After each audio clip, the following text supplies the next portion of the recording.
This week is National Poison Prevention Week. It's a time to highlight the dangers of accidental poisoning and promote safety for people from all walks of life. And here to talk more about the steps you can take to keep you and your family safe in your own home is Currer. Caitlin is the Trauma Prevention Coordinator at St. David's South Austin Medical Center. Caitlin, thanks so much for being here. Thanks for having me. Good to see you. First, talk to us about some of the prevalent poisoning calls you and your team might receive. A lot of the things that we see at our hospital are unintentional and sometimes intentional overdosing of medications. That's typically what we see that come through our emergency department. And what are some of the most common products that you might hear about that lead to those calls? Products that might be in the home. It's a great question. So there's lots of things. Medications is a very common one that I think a lot of us think about, but there's also going to be a lot of cleaning products, all of the little pods that look like candy. That's a big one, right? That's a huge one. It's very common for kids to ingest those and for people with dementia. And then hand sanitizer, that's alcohol. So if a small child were to accidentally ingest that, that could become very dangerous very fast. And sometimes the colors or even the aroma, the scents contribute to that. Exactly.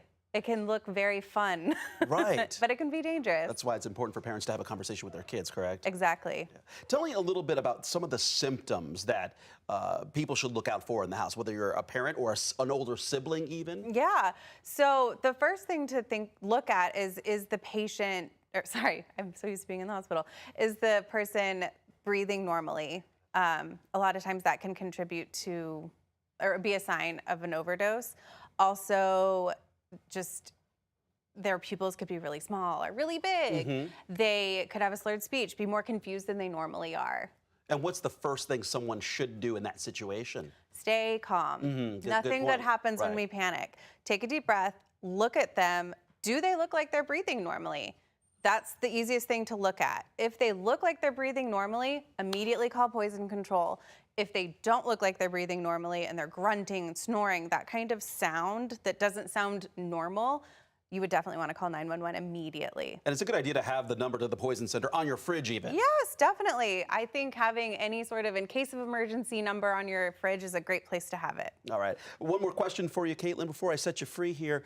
Talk to me about some of the medications that people get their hands on when they shouldn't, that have those kind of poisonous side effects for people. What do families think that they should be doing when they're exposed to these medications that not necessarily are for them?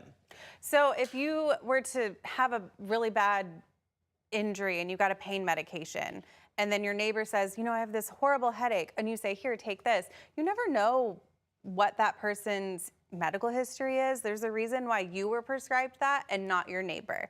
So you always want to be very careful about sharing medications. I would very much discourage doing that.